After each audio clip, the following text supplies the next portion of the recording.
And now for pudding. Hooray! Magic jelly! Nanny Plum, please don't make too much this time.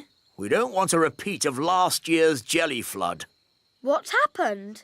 Holly, Daisy and Poppy always help me make the pudding. But last year, we made a bit too much and we... Flooded the whole kingdom with jelly.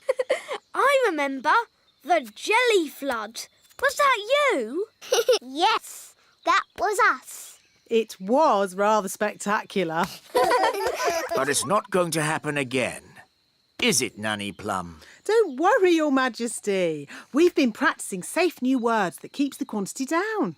Come along, girls. Can I help too? Yes, Ben. Children, repeat after me. Magic basket, please.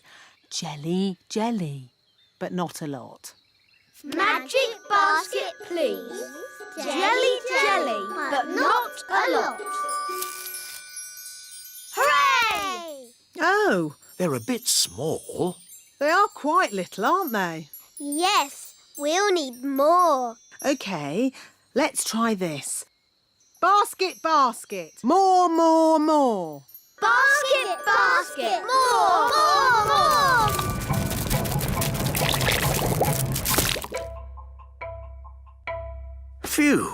For a moment there, I thought we were going to have another jelly flood. Jelly flood, jelly flood, jelly flood. Flood! Jelly flood! Nanny, there's too much jelly. Stop it, Nanny! Shazam, shazing. Magic pudding. Shrink, shrink, shrink. Nanny, try a stronger spell. I could use the stop magic spell, but that's only for royal emergencies. I declare this a royal emergency! Thunder and lightning, north wind blow, magic spells, away you go!